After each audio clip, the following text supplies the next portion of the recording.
What is going on, everybody? Welcome to the Pigskin panel. I'm here with my co-host, Mr. Mike Sharp, Joel Braga, Deuces.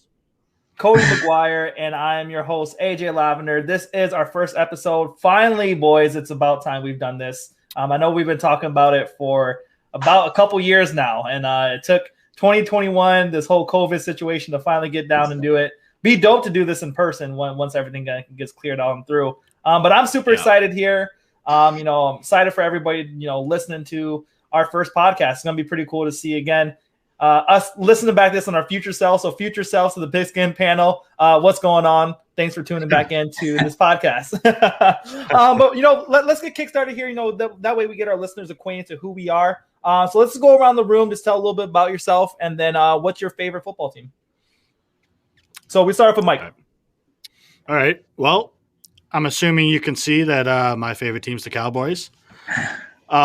Probably started, I don't know, I'd say like 15 years ago or so, Cowboys fan. I think I started out a Cowboys fan because they're on TV mostly, I would say. And, I mean, they had okay teams back then, but and like one of my good buddies – he's a big Cowboys fan, so that kind of helped. Kind of just watch games with him, and it's been a long, treacherous journey since then, to say the least. So, always optimistic, but yeah, it just goes so far, 100%, brother, 100%. Well, speaking of long, treacherous journeys, my next co-host here, I think he's gone through a treacherous journey too with his favorite football team. But my man Joel, let the fans know a little bit more about yourself and your favorite team. Oh, boys. So I've been a Dolphins fan my whole life. My old man was a Dolphins fan. Grew up a Dolphins fan, watching every single Dolphins game. Sadly, it has not been a good journey for me. It's been very stressful. As you can see, the hair is going gray on the side. Yeah, it started way back watching old Marino clips and tape, and went through the Ryan Tannehill phase, went through the Jay Fiedler phase, went through the Chad Pennington phase. The list is about as long as the Browns quarterback list, so it's not good there. But so we're starting to make our strides. But we'll see what Tua's got to offer the Dolphins in 2021. 100%, very promising. I know, they say, they rag on the Dolphins quarterbacks, the Browns cornerbacks, and my favorite team too, man. We're getting that list pretty heavy with you guys. But our next guest up here is my man Cody. Now, in the future or during this podcast, you might hear us call him by his zipper name. So we call him Shitty. He might be able to touch on that nickname, but you're gonna hear us say like Shitty this, Shitty that. Just know that we're talking about Cody, and that nickname comes from just old childhood past. But yeah, Cody, man, tell the listeners here, what's your favorite team, a little bit more about yourself, and maybe even the origin of your nickname. Yeah, my name's Cody. I'm a Ravens fan, as you can see. I think my origins of Baltimore date back to like 2010-ish, right around. My favorite player growing up was Anquan Bolden.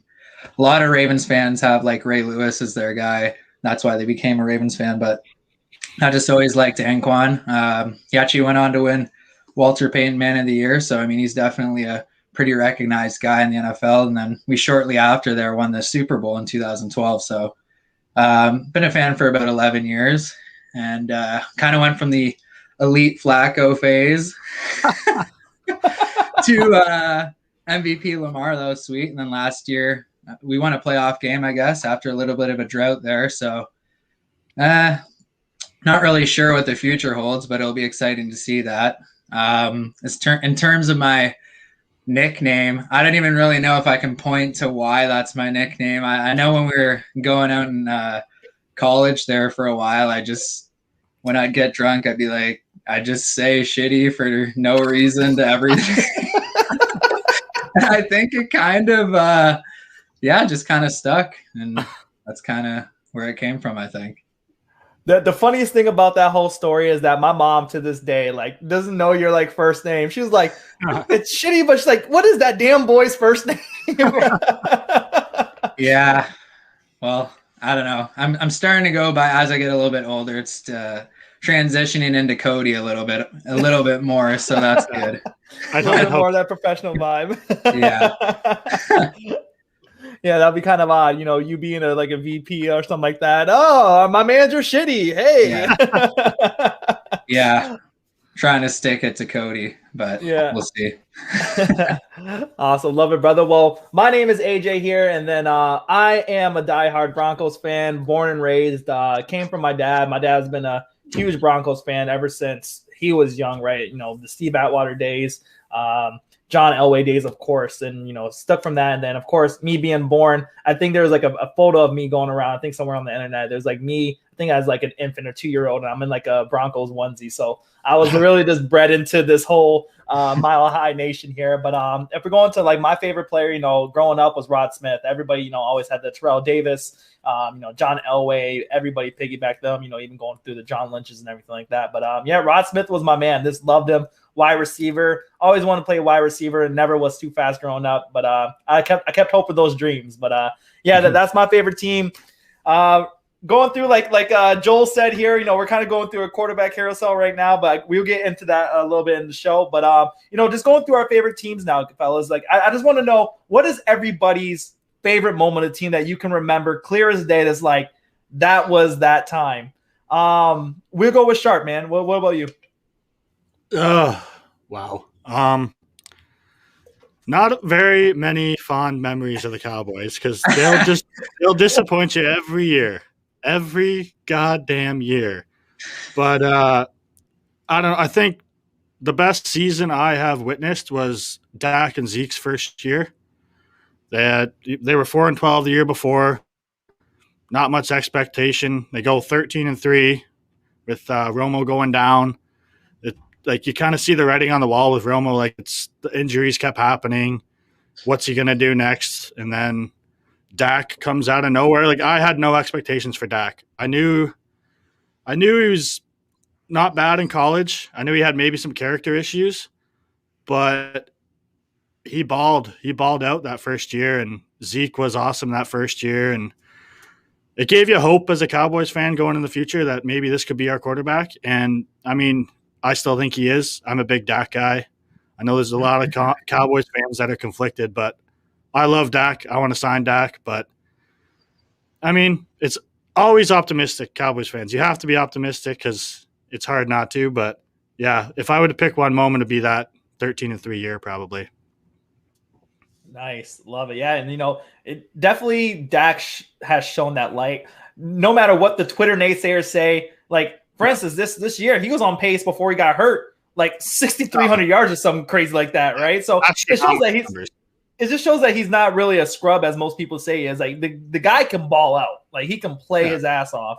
He's improving on everything you need him to, right? So, you can't ask 100%. For much more from the guy. 100%. Like you said, he's still technically a baby in the league if you really think about it. Oh, yeah. So, he's just hitting the strides of his prime, which is going to be crazy to see.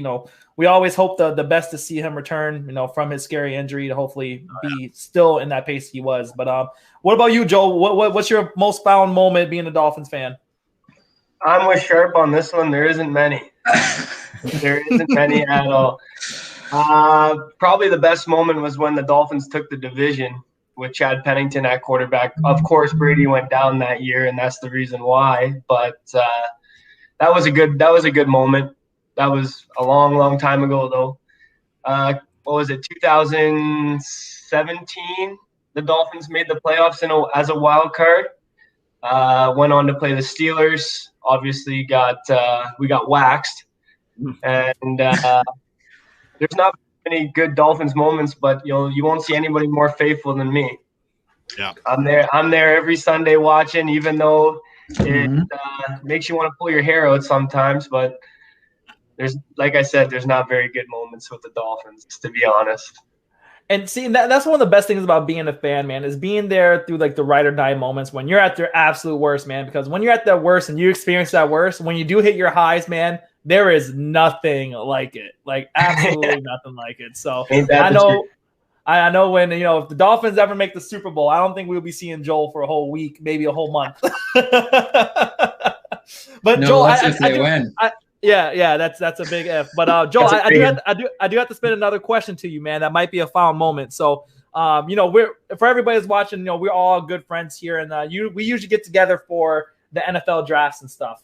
And then a couple years back, we had an interesting draft class where the Dolphins had the chance to select Dwayne Haskins, and they did it.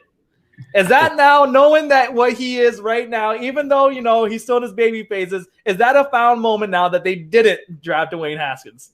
It's a fantastic moment. Fantastic. And as you guys know, we were at my place watching that draft. I was banging the table for him. Banging the table. It's been so long since the Dolphins have had a franchise quarterback.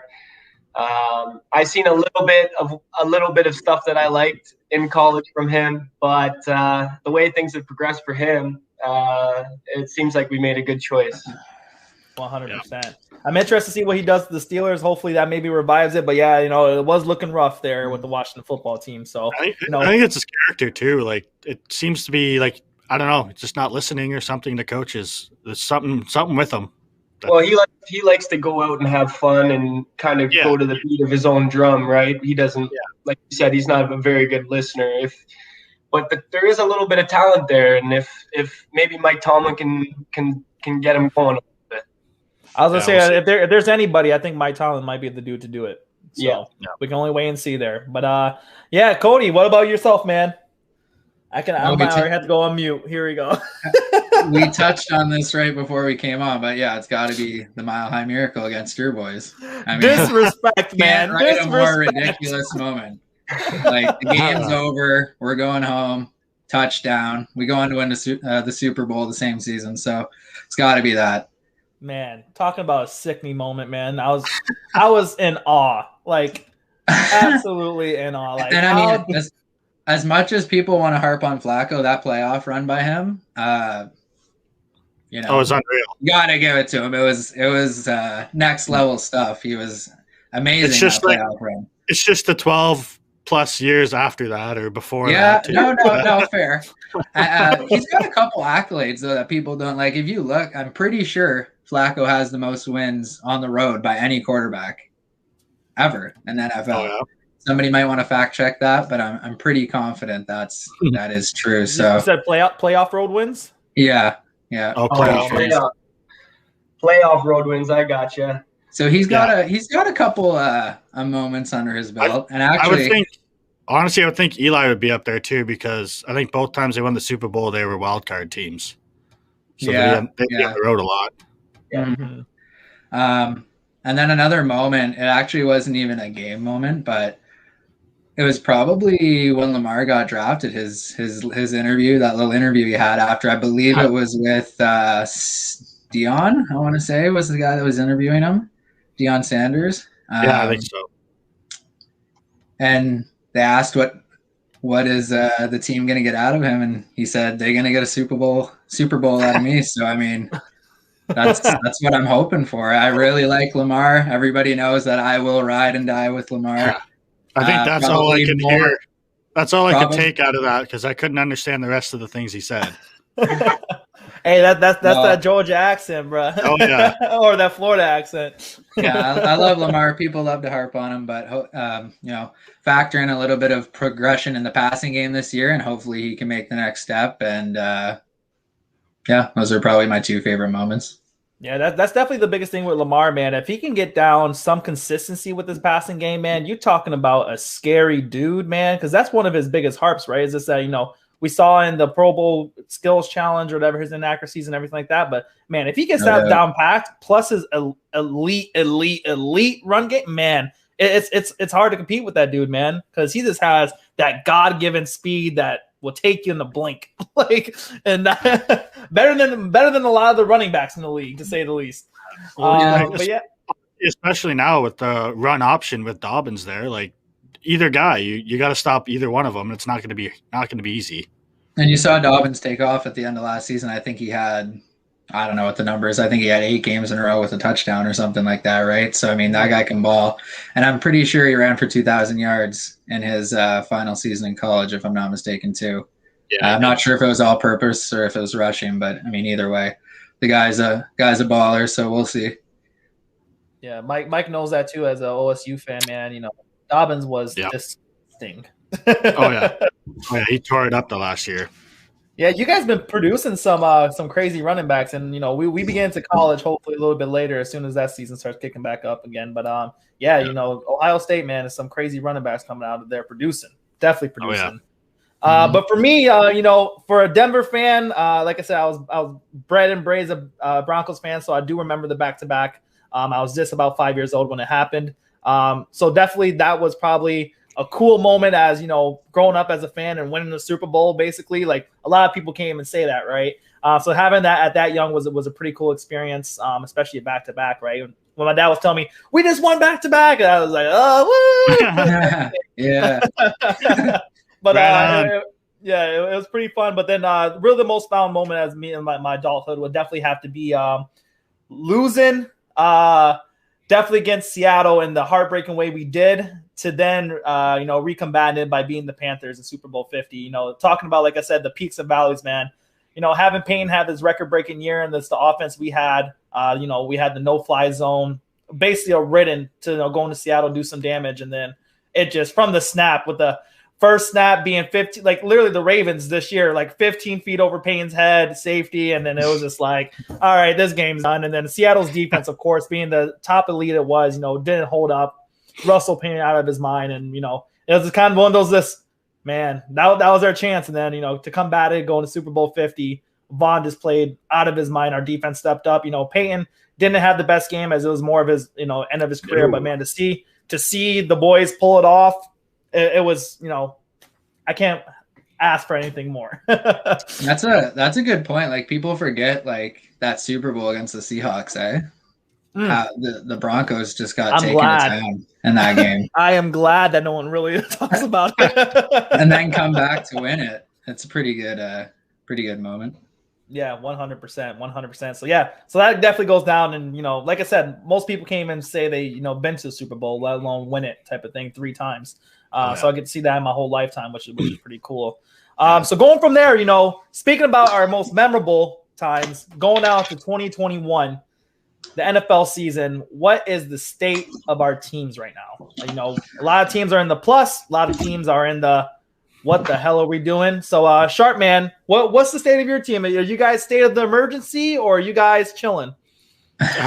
We have a lot of holes to fill. Our defense last year was atrocious. It's so hard to watch games. Like, I watched our 4-12 year. We were way worse this year. Like, when Dak went down, we were done. Like, say what you want about Andy Dalton as a backup, he was not great, honestly, as a quarterback this year. We had to play Ben DiNucci. That guy stinks. He should never have gotten the ball, but I mean, what are you going to do? But yeah, like, going into this year, like the first Italian quarterback ever to play in the league or something like that. I thought I saw the stat of, like, he's the first starting Italian quarterback or something like that. I don't know. Is Vinny Testaverde Italian, or what's he? He could be, actually. Yeah.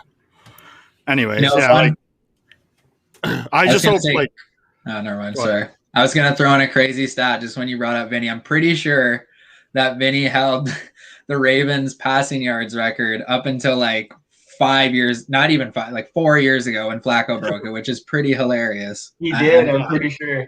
I'm pretty positive, so just want to throw that in while we talked about him.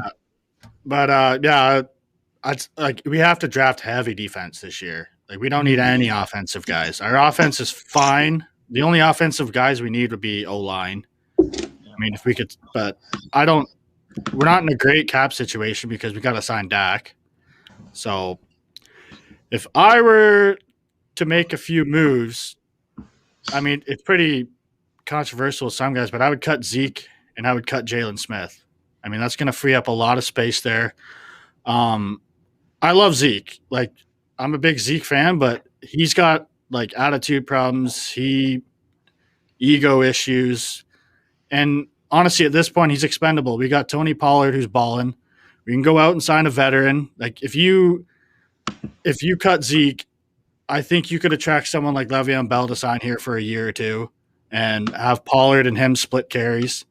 And with Jalen Smith, like without Van Der Esch on the field, he's not anything better than an average linebacker. Like it's hard to say, but he's making too much money to be an average linebacker when LVE is not on the field.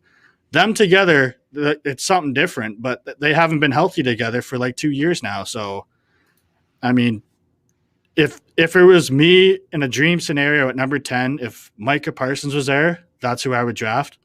But it doesn't seem to be on their radar at all because, I don't know, they seem to believe that Jalen Smith's fine. I don't think so, but those are just a couple of my thoughts on the state of our team. But I think it's going to be another rough year next year, honestly.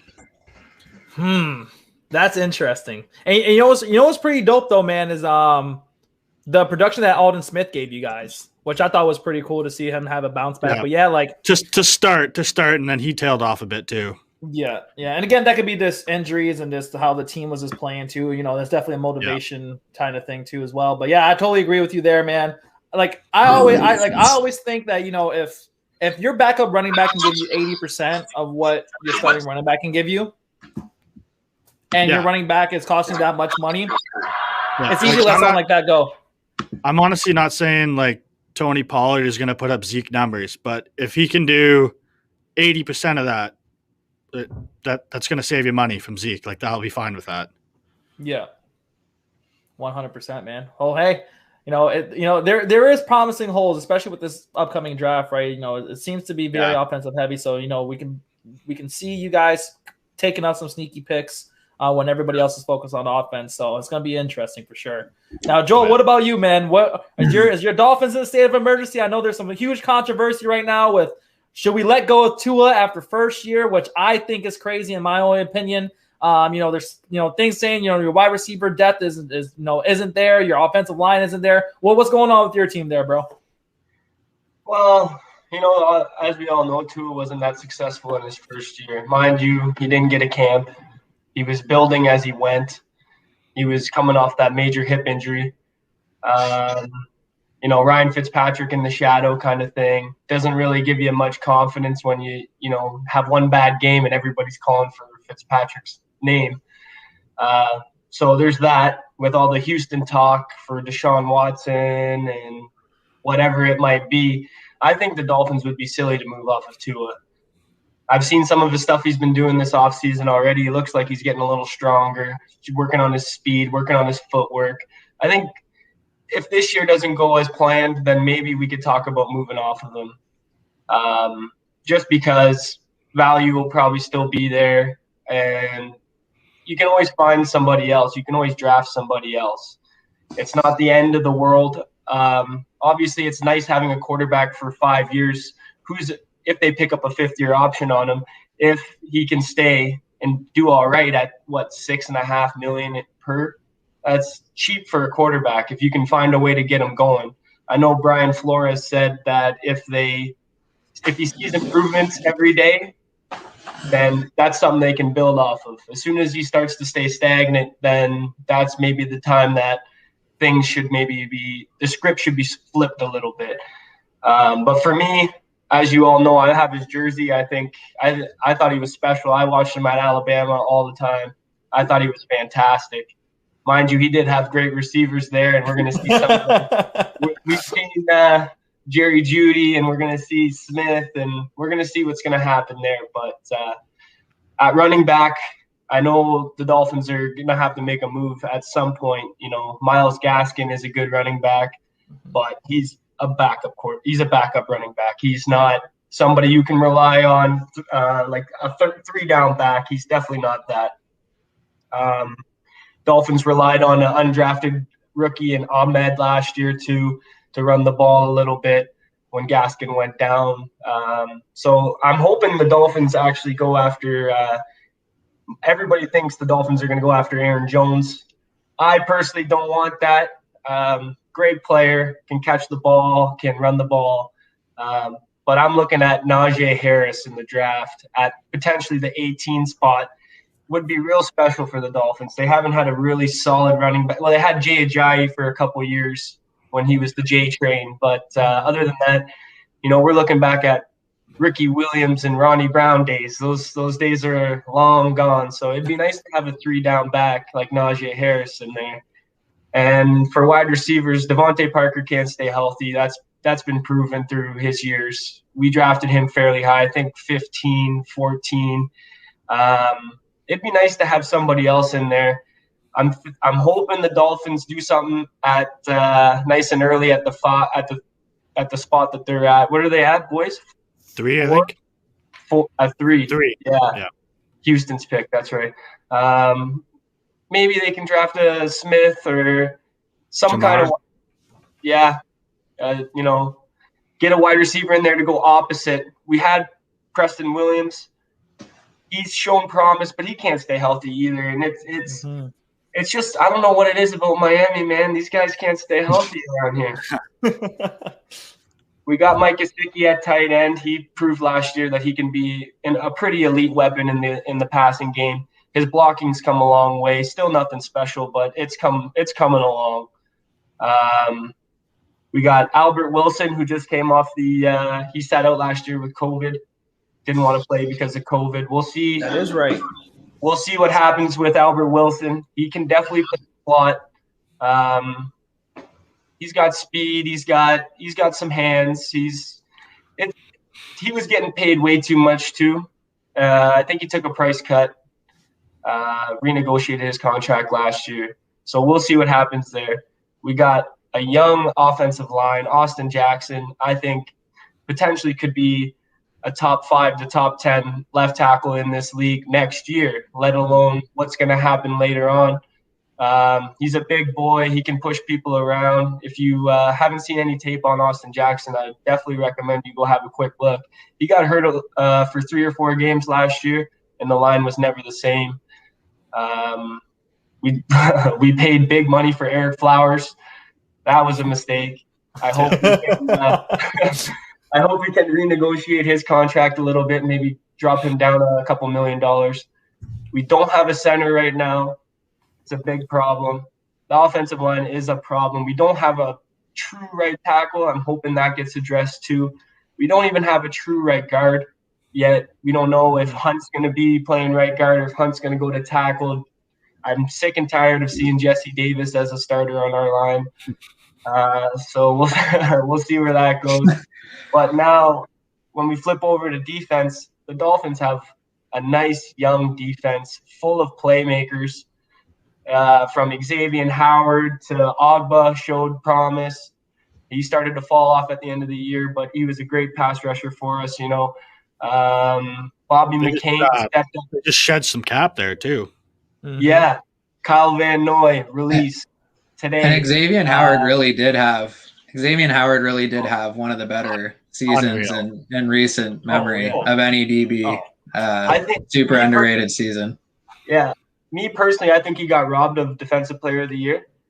I saw a couple players actually saying the same thing. Yeah. Like he was, you know how hard it is to get 10 picks, let alone, lots of guys get 10 sacks, like Aaron Donald's numbers. Lots of guys do that. Mind you, he's a D tackle, so it is special. Mm-hmm.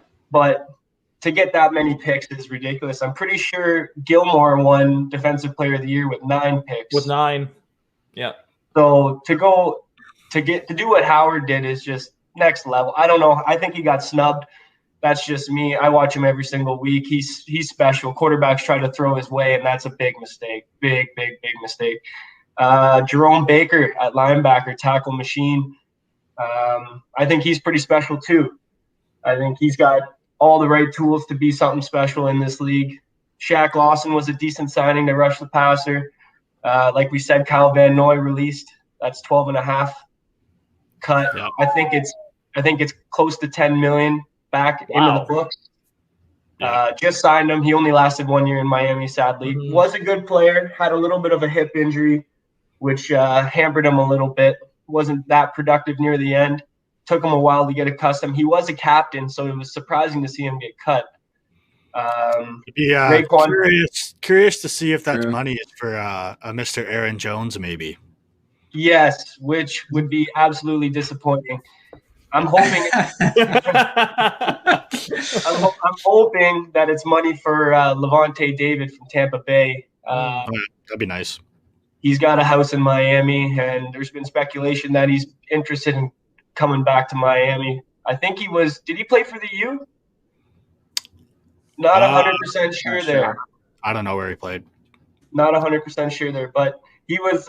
He's a special talent at linebacker, tackling machine, instincts through the roof. So I think he's 31. So, Levante, he was born in Miami, Florida, and he went to Miami Northwestern for high school, but then he went to Nebraska for college. There you go. Yeah, he's a Miami boy either way. I think I've read some stuff saying that he might want to come home, which would be nice. He's going to be 32 next year, so maybe a 2-3 year deal. See if he can last 2 years. But he brings a presence to the linebacking core that would be. I would love it. Absolutely love it. Look at what him and Shaq Barrett did in Tampa Bay. That there's so many players on that defense that were very young, and they played not like they were young. In the playoff run. Very true. Very true. The Dolphins hit on some picks last year on defense. Byron Jones, Byron Jones, the corner that they got in free agency from the Cowboys. Sorry, Sharp. He actually got a pick. He actually got a pick for us last year. I don't think he had a pick for the Cowboys in his whole in his career there. Maybe one. In his whole career. Every goddamn cornerback we take just stinks in the first round. Like it sucks. Yeah. What was the last? Claiborne. Claiborne. Yeah, that was. He's good. He got paid. He got paid. Awuzie too. Yeah, like Awuzie, like he's not bad. He just can't stay healthy either. Yeah. Was it Diggs? Diggs that got burned by DK this year. His best play of the year was getting roasted and then catching DK while he's selling on a touchdown. Our secondary, my God. That's definitely something to be addressed. But yeah, the Dolphins hit on a few picks also in on defense last year. They got Raekwon Davis, pretty good D end, can play D tackle, a little bit of a shifty guy, big guy. I don't know if you guys watched Brian Flores smile when he picked him. He was smiling ear to ear to get a big guy like that. He definitely played really well for us. Brandon Jones, I think he was from Texas Tech, the safety, really good player. Gonna be a good one. I got a feeling about him. We got Christian Wilkins there. They got some pieces. They got some pieces that can do some things. Eric Rowe. They got some veterans. Bobby McCain back there hawking on safety. So we'll see what happens with the Dolphins, but they definitely have a lot of work to do. Thank God we have that pick from the Texans this year early. Maybe get ourselves a wide receiver there, and hopefully, I'm praying, like I said, Najee Harris at 18 would be the cream of the crop. I would be smiling ear to ear. I might be running laps around this room if that happens. Well, even number 3, that pick is so valuable. Like moving back, like say the Eagles really want a quarterback, moving back to 6, you could probably still get Jamar Chase there. And like worst comes to worst, if he's gone, then you got Devontae Smith you could take there too if you wanted. So I'm a little worried about Smith myself, just from what I've seen in tape. Just it is the body type that worries me too. He's small. You watch a lot of the touchdowns and a lot of big yards that he got. He doesn't even get touched. Like no cornerback even puts their hands anywhere near him. Like I know in the NFL, if you think you're going to run those routes, you better be prepared to maybe get your butt put on the turf a couple times. So we'll see what happens. We'll see what happens there. But he's definitely got talent. He reminds me a lot of like a Calvin Ridley, man. And if he can have a Calvin Ridley like impact for what Calvin did for the Falcons, man, the kid's gonna be special, man. And Chase is a different animal though. Chase. I think you have to go him first wide receiver because the numbers he put up when Justin Jefferson was on the other side is absolutely ridiculous. Yeah, and I was gonna say the year is a little more fresh. So the Finns' best interest might even be just moving back at 3, and unless you really think one of these wide receivers is worth a 3rd overall pick. It's just a case of like pick him if you want him type thing. Yeah. Because Well, let's not forget about that the tackle from Oregon. Penei Penei. Sewell. Is it Penei? Penei Sewell. I can't. Yeah. Is that how you pronounce his name? Sewell. Well, Oh, Sewell. Well, I'm hearing a lot that the Slater guy is like right neck and neck with him right now. Slayer is a I know what, it's funny because I've really never heard of him up until as of lately, and then I was actually listening to the Mile High Huddle, which is the Denver Broncos podcast, and man, they were like high on it. I'm like, man, I've never heard of this kid. Look up, this guy is a beast. Yeah, like absolute freak. Well, there's a lot of talk that Sewell's tape was a little like not great, but he pancakes guys, man. He's a body mover. Yeah, I don't think you can go wrong either way. I think I would take Sewell, but I mean Slater. The only thing that's going to hurt him is he sat out. Yeah, so you're basing off of tape from 2 years ago, basically. And an O lineman sitting out is kind of scary to me. Like, what is he doing? Is he doing work? Like, you don't want an O lineman sitting around for a year. Absolutely not. Absolutely not. So we'll see donuts and don't need him getting up to 400. Yeah, that wouldn't be good for anybody. No, but we'll see what happens. I kind of want to stay away from Devonta Smith.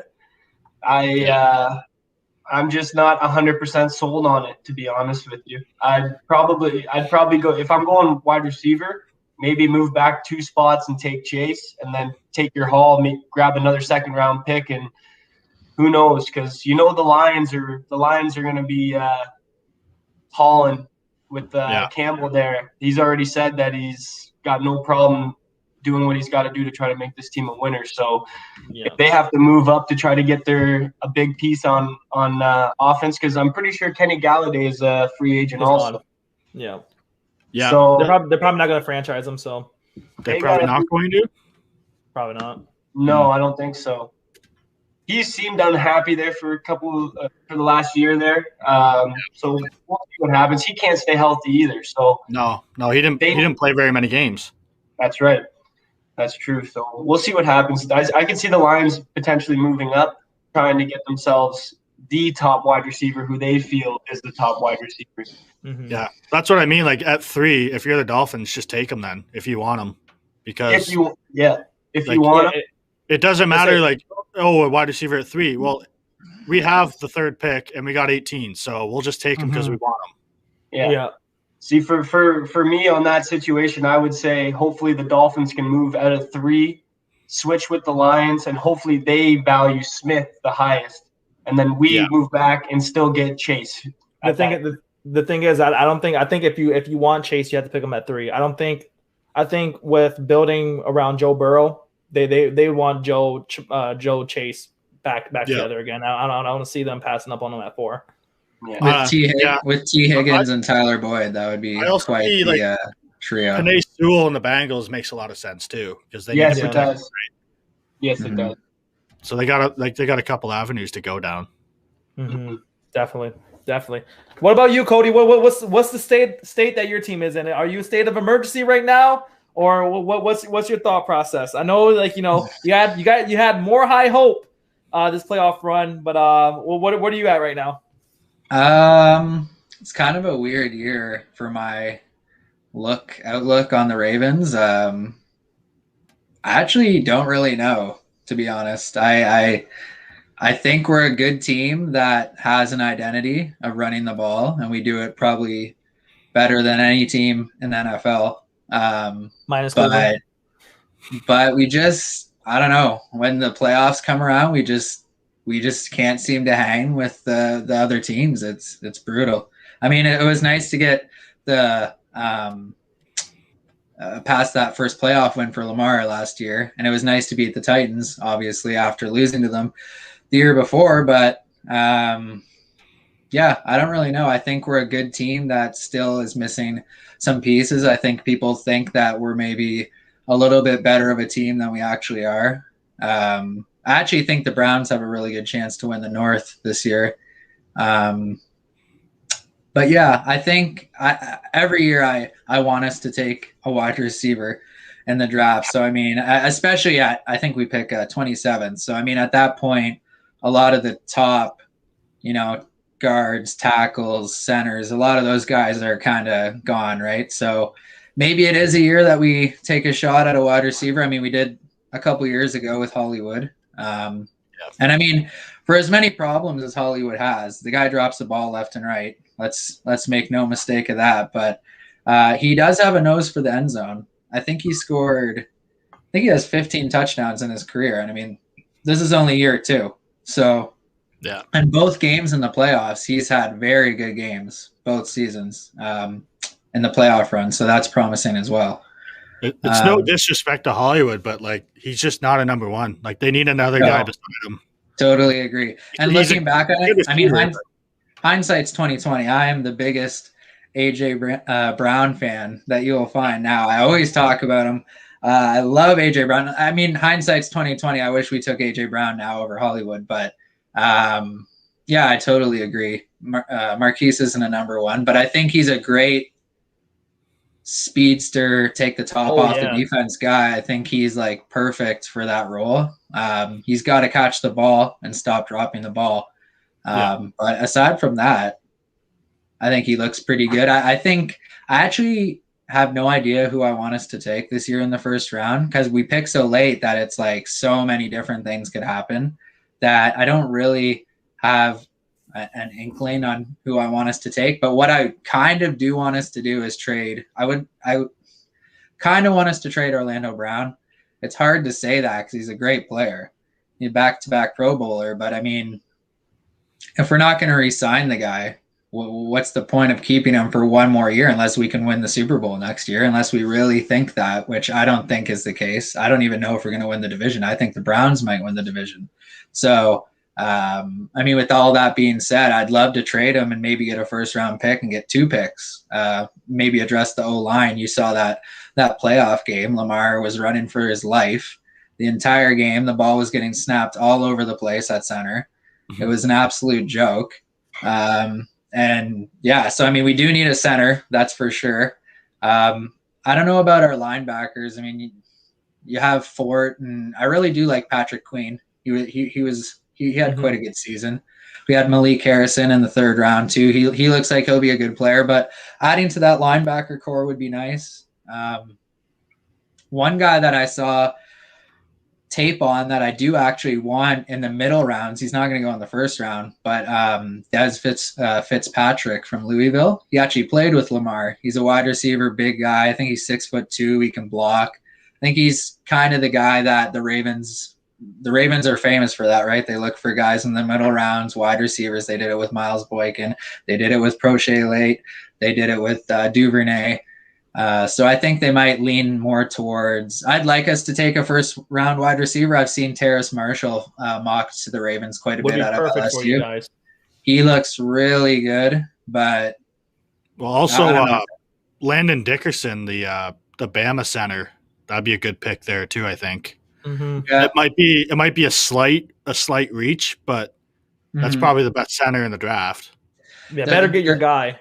The other thing the Ravens always do is they never really seem to settle. Like, they have their board and of who they like, and even if they have bigger needs elsewhere, they just take their guy. They take who they think is the best player, and that's what they do every season. Ravens are our best player available draft team.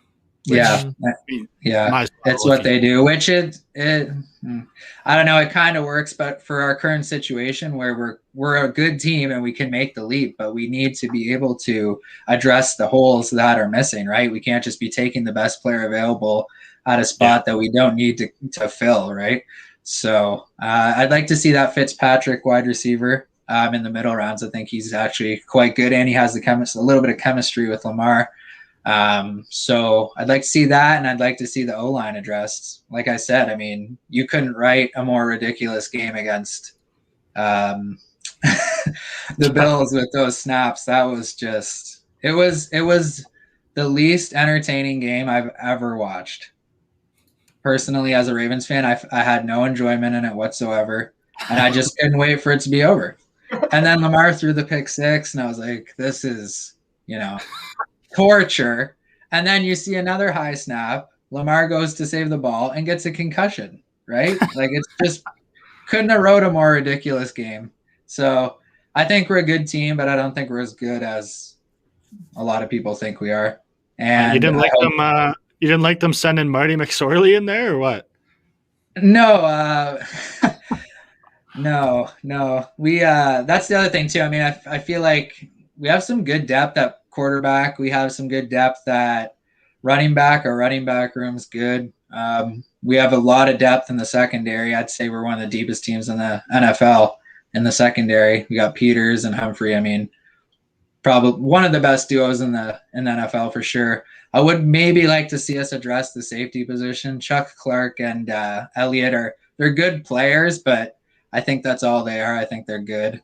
I think it'd be nice to see maybe an elite talent back in the safety and then have those two guys in front of them with Humphrey and Peters. That would make quite the formidable defense. It would have helped if Earl Thomas wasn't a loser. Yeah. I was the one positive thing that came out of that was Deshaun Elliott. A lot of Ravens fans are big fans of that guy. Like he came in, I believe, out of Texas. He was supposed to be a really good player. He had some injury issues in his first, I think, 2 full seasons. And then, all that stuff happened with Earl, and he got his chance to play, and he was actually quite good. Elliott was he was a later round pick, right? Like mid to late. I can't recall what round he was, but he wasn't an early pick. No, I believe he was the middle rounds. And I'm pretty confident he was out of Texas as well, but for the Longhorns. But yeah, he's a good player, and I'm glad he got his opportunity, especially after having like no playing time in those first couple of years. It's very difficult to transition into a role where you got to start every single game. So he did a great job there. He was good. Yeah. So I would like to see us address the O-line, maybe add a linebacker, and I mean, we have to add a wide receiver. I don't know what we're going to do this year. I really don't. But I mean, if we can't expect all these things out of Lamar, like, okay, go out there and throw to these, these guys that aren't making any noise. They're and the guys that we do draft, like we drafted Boykin in the 3rd round out of Notre Dame. Okay, we don't even throw the ball to him. You know what I mean? Like, what's the point of using these high draft picks on these guys and not even using them? And then they talk about liking Duvernay so much, didn't even use them, right? Yeah. So it's like Andrews wasn't much help last year too. I don't know what happened. Andrews, I don't know what happened. Yeah, he had. I don't know. He was great at the start of the year, and then he kind of fizzled out. He started dropping. Well, you gotta remember that Lamar looks at his first read, and if it's not there, he's running. Mm-hmm. Yeah. So if he can't even look at his second or third option, well, who do you expect him to get the ball to sometimes, right? Yeah. And that's my biggest concern with Lamar is even when they had that really good O-line, it's first read's not there, he's off running. And it's a scramble play or he's rushing for 10 yards, right? So it's kind of makes it a little bit more difficult when you want all these wide receivers, but yet you know that Lamar's going to have a difficult time getting to his second and third read. It's either first read and then tight end or run. Yeah, I agree to an extent. I mean, at the end of the day, Lamar's never what's your guys' opinion? I mean, I can't say he's ever had an elite guy, an alpha guy, a number one. Who would be his best receiver he's ever played with? Hollywood, I guess? It would have to be. Like, I mean, you'd have to honestly say Mark Andrews at that point. He did make Mark Andrews a Pro Bowl tight end. Yeah, right? Yeah, and he's got some great tight ends, no doubt about that. It's just, it'd be nice to see. I would love to see a Godwin or an Allen Robinson come. I don't think they will, but if they did, it'd be interesting to see. You saw what happened with Diggs and Allen this year. I mean, Allen 180 on what he looked like as a passer. So, well, do you remember when Lamar got drafted and I was saying all those mean things to you about Lamar? And I was saying right from the get-go, what wide receiver is going to want to go to that system and just block, right? Mm-hmm. Like, who's going to want to run routes and not get the ball? Mm-hmm. And that comes down to Lamar progressing as a passer, but it also comes down to the offensive coordinator. Like, we can't expect a guy to progress in the passing game if we're telling him to run the ball a bazillion times a game and do run play options, right? I mean, it just doesn't make sense. Right. So they're trying the Ravens are trying to do what works for them now. Yeah, and it's a unique situation. Not many teams that ever have committed to a guy and just built around his skill set. I mean, it doesn't happen very often. So it's kind of a unique situation, and we'll see what they do. I hope Lamar progresses in the passing game. He does need to. I hope that I'm not asking for an elite guy. I don't think Godwin or Allen Robinson are going to come, but it would be nice to have, maybe a second or top of the third tier kind of guy come, like a Corey Davis or something that could actually move the chains, that, has some burst and can score some touchdowns. Will Fuller. I would love Will Fuller, but I don't know. Kenny Galladay, I think would be nice. Yeah, even T.Y. Hilton for the slot. Yeah, just guys that can catch the ball that won't drop the ball. Yeah. So we'll see. A lot of things could happen. I think it'll be an interesting season, though. That's for sure. Awesome. Well, going to the Broncos country, we're ringing the alarms right now. No, in all seriousness, this year was Band-Aid Express, man. Like, I cannot even fathom how many injuries we have. Like, to start off the season, having our all-pro Hall of Famer go down, stepping over a piece of grass or something like that, and being out the whole season, definitely is not the first outlook. And then second week before the season starts, our Pro Bowl wide receiver goes down. So we really, start off the season, we have a young quarterback who basically didn't even play a full season because he was injured and stuff like that. Never had a full camp, especially with COVID. Coming in with Jerry Jeudy as basically a number one with Tim Patrick and KJ Hamler. So we had basically a rookie, a young core, which is it's shaping up to look like a really nice, formidable core as wide receivers. Then our O-line, I don't even know where we start. Well, first of all, I want to give a big props to my boy Garrett Bowles, because he made the biggest type of comeback season. If Alex Smith came back this year, 100% was this the most improved, man. You're talking about a guy who came in the league 4 years ago and this was looking like the biggest bust, did not know how not to hold. I think, he loved to hug people. I don't know if that was just a thing growing up. He just hugged a lot of people, but man, like, I'm telling you, I've never seen an offensive lineman hold so much, but man, just to see him go from not just a bust to a good, mediocre offensive lineman, but a PFF number one left tackle in the league, like, that's ridiculous, like, absolutely insane. So, having that guy that, like you guys said, having that guy, that left tackle for a right-handed quarterback for us, man, like that just clears up so many, positives. But, coming into this new season, having Juwan James back, I hope, with this whole thing, he set out with COVID, so it was a really big blow to our line. And then having a guy that's a natural right guard play right tackle in Elijah Wilkerson basically the whole year. What can you expect when you have Pro Bowl, all-pro edge rushers trying to go against an unathletic right guard, basically our right tackle? It was just a recipe for failure, right? And then having our right guard go down, and we at one point we didn't have a single starter on our line. We had a third string right tackle starting at right tackle. So, like, Drew Lock, he has a lot of improvement to make. He's showing that he has the potential. Offensive line didn't help. Phillip Lindsay going down didn't help. Melvin Gordon showed signs that he could be, formidable. Do I like his salary? Not so much, but we'll take it, I guess, unless we can find a suitor for him. I'd rather sign Lindsay, trade Gordon, maybe take that a little bit off and keep Royce or draft a running back late in the rounds that can give you, again, like we said, 80% of what Melvin Gordon can give you in terms of the catching game, and then being that big power back. Wide receivers, I love it. I think Jeudy, Hamler as your guy off the top with Sutton coming back, that's going to be something to deal with. You already guys saw the talent of Jeudy. Killing, roasting, number one cornerbacks off the line with his route running. Probably one of the most elite route runners I've seen.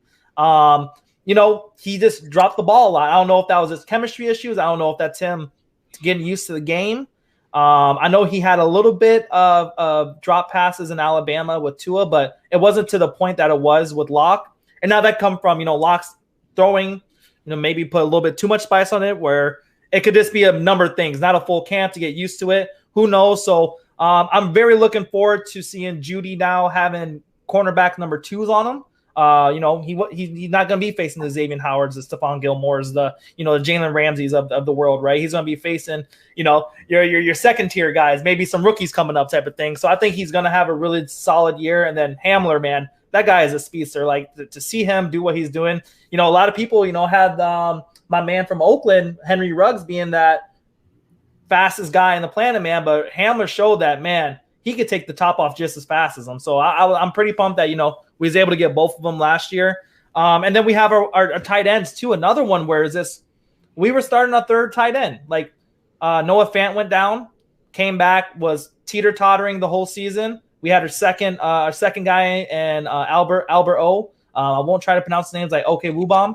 Hopefully I pronounced that right. But another guy who was, a crazy receiving tight end, showed promise, and then, third, fourth game in, out with the ACL for the whole year. So, there's times that we started Nick Van Nett, who was more of a pass blocking tight end that, gave us those 3-yard catches when we need 7. Like, it just didn't work out kind of thing. And then if we look on our defensive line, defensive line showed up. I really like Shelby Harris. I really, really hope we can re-sign him.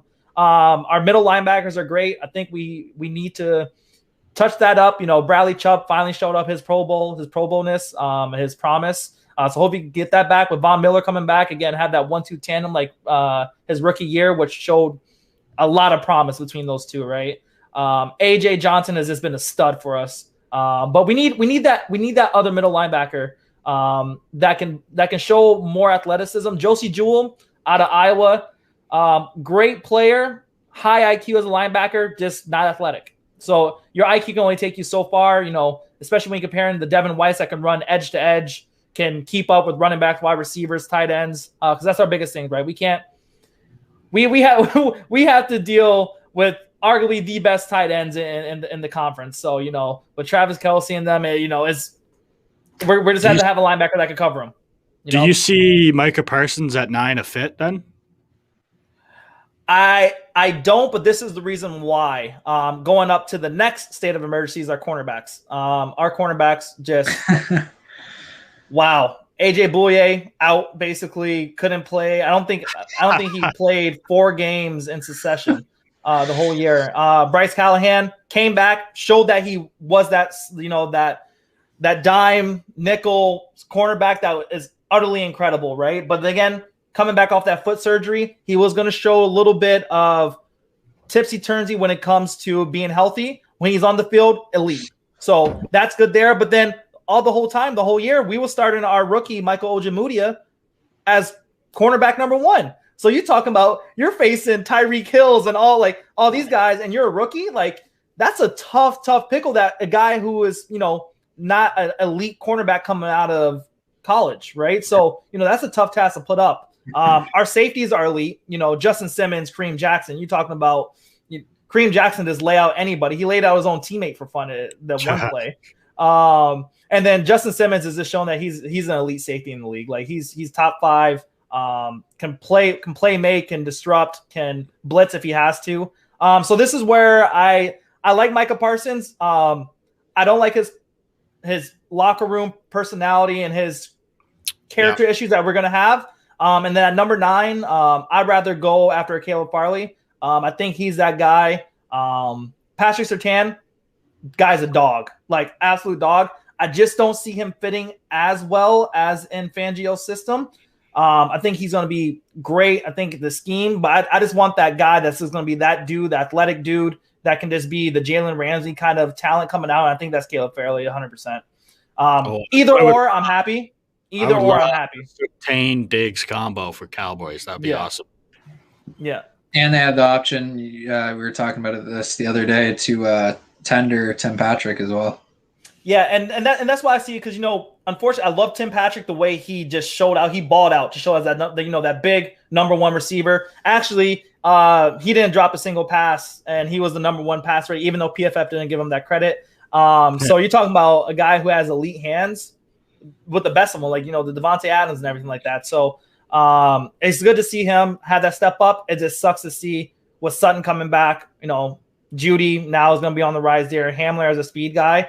unless we no fit for him there, right? And he's an RFA, right? So at the worst case, if we can get a second round tender out of him, awesome. I hope he does well. I wish it was Deshaun Hamilton. That was the one that's kind of getting out. We can keep Tim Patrick as an injury failsafe. It's just unfortunate that someone's going to pick up Tim Patrick, but it's just unfortunate that it had to be the year that he breaks out. He's an RFA. Going back to Simmons quick, is he? He's a free agent this year, is he not? Yeah, he's a free agent. 100%. We're going to franchise tag him. Yeah, I was going to say George Payne, because that's the craziest thing. Like, I just don't know what the Broncos going to do this year, just because we have a new GM. Like, could we go for an all in on Deshaun Watson? We could.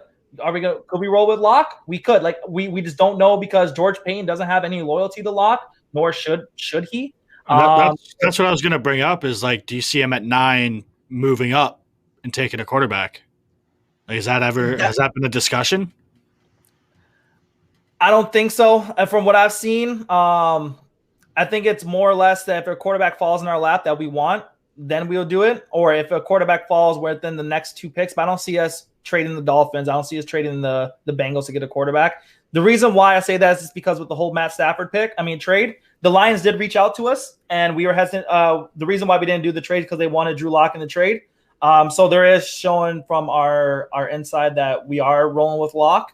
So the thing I can see us doing is picking up a serviceable backup quarterback, your Alex Smiths of the world, Ryan Fitzpatrick, that can be there and be that guy if Drew goes down. But it's just one of those guys that are in the later of their career, they can have that mentorship, not like Joe Flacco did, who really showed that he didn't give a damn about anybody. So yeah, it's just going to be interesting. Now, one of the biggest things I've been seeing is, a guy like Mac Jones could be in the 9th.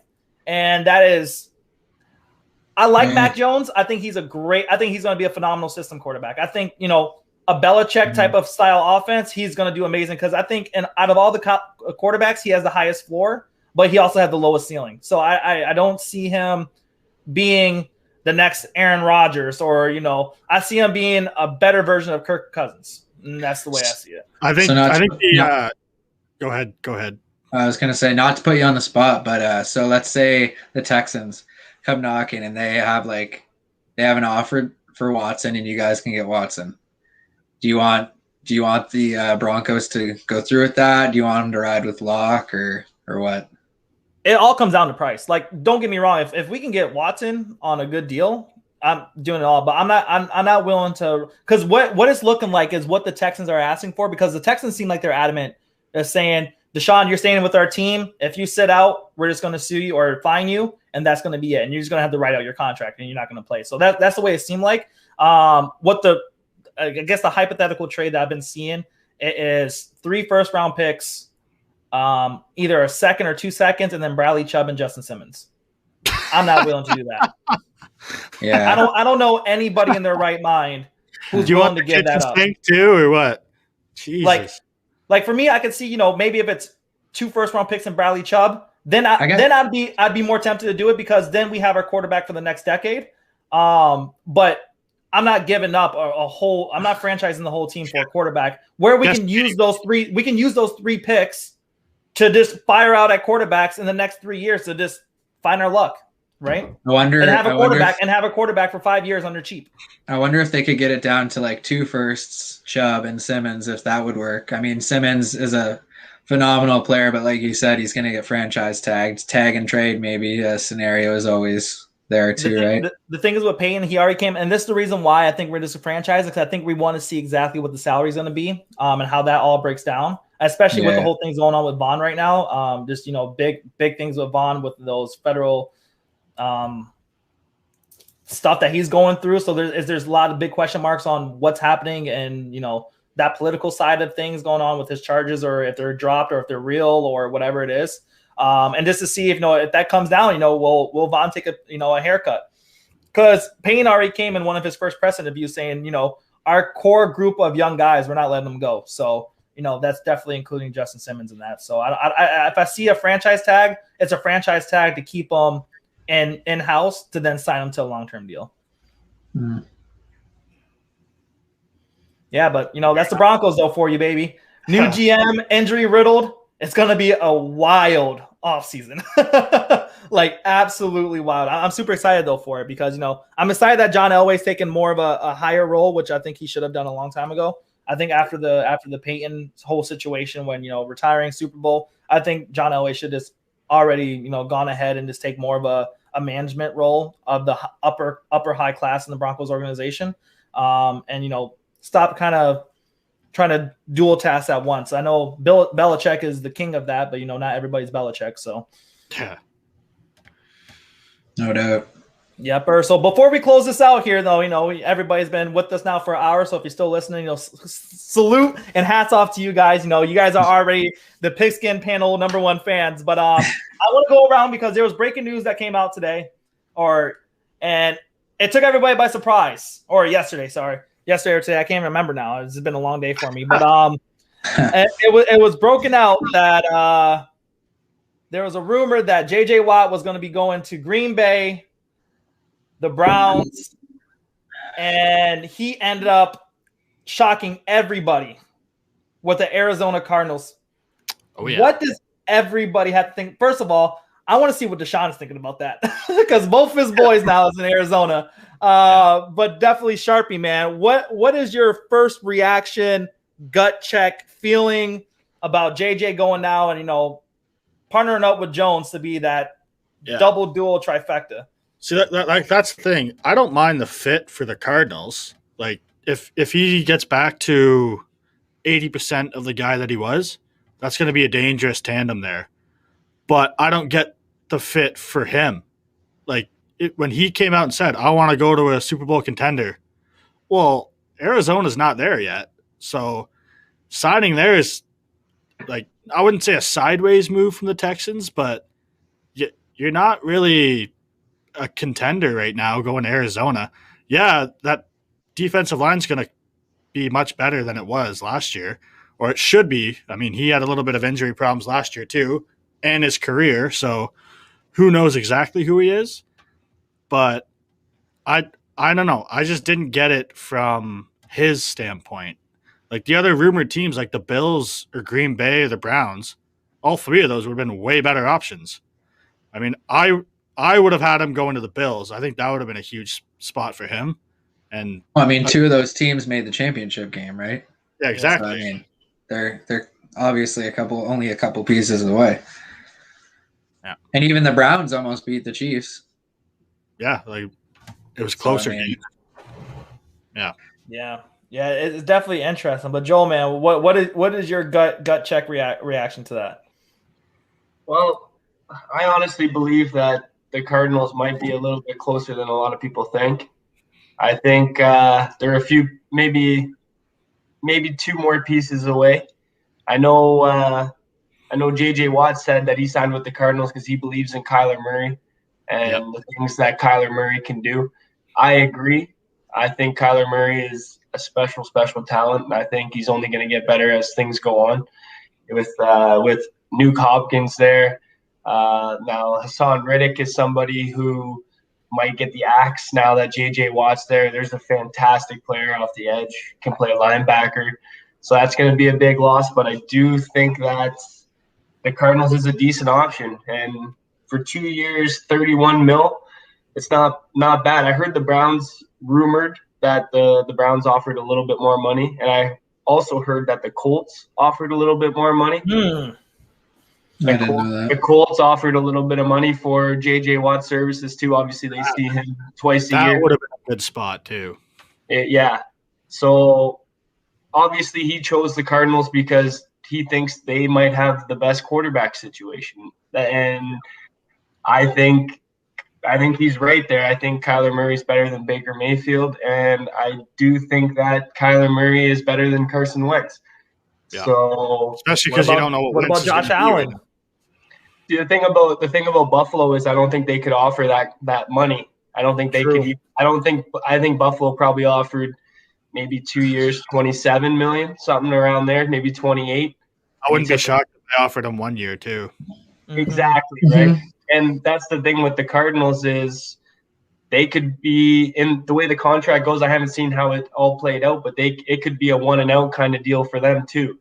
23 was guaranteed. 23 was guaranteed, right? but who knows That's if a it's 31. if they could be a 1 year and then they have an opt-out year for year 2. Yeah. I don't know for sure, but I think the Cardinals is actually a really nice spot for him. I think he has an opportunity to shine there. Mind you, that is probably the hardest division in football, especially if Russell Wilson stays in Seattle. So he's gonna be chasing some dudes down in that division. One of the things that we have to look at too, man, is that even though he's a Wisconsin boy, he stayed in Texas for a long time. So maybe even the climate change to go to Buffalo might not be as sexy as Arizona, right? So that could play in a big effect too. Yeah, 100%. Cody, Cody, what about you, man?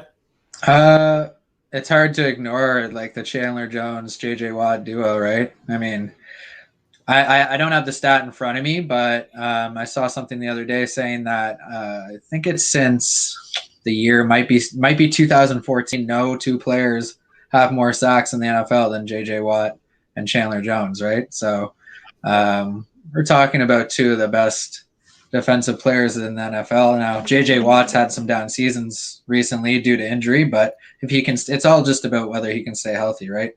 That's all it's ultimately going to come down to. Everybody knows he's a Hall of Fame player. Everybody knows that what he's going to bring to the team in the locker room too. I mean, he might have a snap count. I don't know. Maybe he will play every down. I kind of doubt he will, but even if he doesn't, he's going to bring a ton of leadership to that team and the young players and whatnot. So I think it's a good fit. I don't know if I necessarily think the Cardinals are going to win the Super Bowl in the next 2 years, though. I think Kyler is a pretty good quarterback. You could notice when Kyler got hurt last year, the difference in that team. They were winning games. Kyler got hurt. They weren't winning games, right? So, I mean, clearly there's something that Kyler brings to that team that was putting them over the top that was missing once he got hurt. So I think too, I could see Fuller maybe even going to the Cardinals. I mean, you got Nook, DeAndre Hopkins there, right? If you could get Fuller there, put Kirk in the slot, have Andy Isabella as kind of like a gadget guy, swapping guy. They got a pretty lethal offense there, right? So they could maybe make the jump with JJ Watt, and if they added one or two more players, I think. So I think it's a pretty good spot, but it is a little odd that he didn't I thought that he didn't look at maybe a Green Bay or a Buffalo, but then again, that could have came down to price and whatnot too, right? So I definitely thought the cool thing would have been, man, if he would have went to the Steelers. Have all three Watt brothers. Right when I heard that he was leaving, that's kind of what I assumed was going to happen, just because like it's just one of those stories, right? Can't really make it up. You got all three brothers together on, and I mean personally, I know Joel said he thought Xavier Howard got snubbed Defensive Player of the Year. I personally think TJ Watt should have won. You look at his stats this year; they were unbelievable. I personally think he should have won. I do think Xavier Howard was in the top three, though. I think it was Xavier Howard, Donald, and TJ Watt. But, I mean, if you could have got those two together, it would have been unbelievable. But, yeah, I think it's a decent fit. Yeah, and see, my gut reaction, man, I think this is going to be fucking dangerous. Like, absolutely. Like, to me, I think Chandler Jones is the most underrated pass rusher the league has. He doesn't get any of the roses that he deserves. Like since I think it was his last year in New England till this past year in Arizona, he was double-digit sacks every single year. And you're talking about not just 10 sacks, you're talking about 16 17, 19. Like guy is ferocious. So now, like, let's just say, teams are picking up on him, double teaming. Now you have to have JJ soloed, like, or you're gonna have to choose one or the other. And I think that's gonna be that. Like you said, like Joel said, man, they're gonna be chasing a lot of quarterbacks this year. Like a lot of them, like the pressure. And then let's not get too far too. The quarterback time, and they have a stud in a safety in Budda Baker. Like you're talking about a guy who was like Honey Badger 2.0.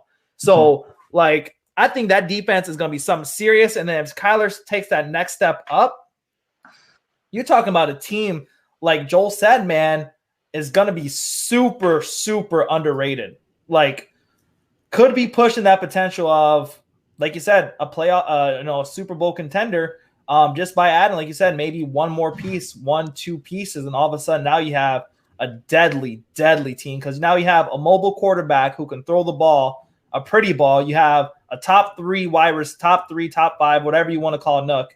In my person, he's top 3. You have a run game that's solid. You have a good offensive line that can keep you up, and you have a nasty defense. Like, I don't know what else you need, right? So it's going to be interesting. They'll be exposing a lot of bad O-lines this year. That's for sure. Yeah. Thank God they're not in our division. With the Cardinals too, they got Jordan Hicks at linebacker, who's an absolute tackle machine. If somebody is to get past Watt or get past even that line in general, you got Hicks to clean up. I think that defense has real potential, and they still have a few more things to do on defense. Anyway, their offense is pretty much set, but they got a couple more pieces. They took Isaiah Simmons last year too, right? That is true. Yeah. Oh, right. Completely forgot. He's a guy who just he didn't play a lot. Yeah. He started showing his promise at the end of the season. He's like literally he's like a Derwin James. He's such a utility. He can play safety, free safety. He can play linebacker. He can play he's an animal, an absolute freak. And then even here, my bold prediction with this TJ Watt signing, I honestly think Pat Pete will come back on a haircut now. It's got potential. Pat Pete was very mediocre last year. The problem, like he was getting burned so much, he's lost a step. If he came back as a rotational guy, then I like it. So it's gonna be very interesting, guys. But well, everybody, that has been the first episode of the Pigskin Panel with my co-host here, Mike Sharp, Joe Braga, Cody El Shite McGuire. Definitely come back. It's going to be a weekly episode where we just chop it up about everything that's going on in the league. Maybe dabble into some college football too, and then especially with the draft coming up, get a little bit of mock drafts from us, who we're looking at in terms of our boards, who might be a little bit of surprise diamonds going later in the draft. It's going to be an interesting season. Free agency season, off season, NFL draft season is always one of the most hypest parts of the year, so I can't wait to dive into it. But guys, do you want to just leave off with the fans with anything? Sharp? Tune into the Pigskin Panel here, fellas and ladies. Yeah, we do have our ladies out there. So again, bigs up to you for watching and listening if you're listening to it on the podcast. But Joel, Cody. Yeah, I was gonna say that I think the cool thing about this little, whatever you want to call it, show, pod, whatever, I think it's gonna bring a lot for everybody. We're gonna do we chatted about it the other day, like not only talk about the NFL, but talk about, like you said, the draft, free agency, get into fantasy football once July, August. Like it's gonna be a thing that anyone, if you watch the NFL, you'll find something on this show or pod, or again, whatever you want to call it, that will interest you in some way, I think. So I think it's going to be really good. Awesome. And Joel? With everything going on with COVID and everything, I just want to say it's good to see you guys. I haven't seen you guys in a hot minute. So yes, sir. AJ's pretty far away. It's good to see this guy again. Yeah. Sharpie, even though you're a Cowboys fan, I love you. And Shitty, I'm one of the better ones. That's one of the better ones. And even though Cody's a Lamar guy, I still love him. Well, I love all you boys too, and then love all the fans that tuned in for the first time, and it's going to be the first of many. So definitely stay tuned, subscribe, watch us on YouTube, any type of podcast platform. We're all going to be there. Until next time, guys, have yourself a wonderful night. Peace out. See you later.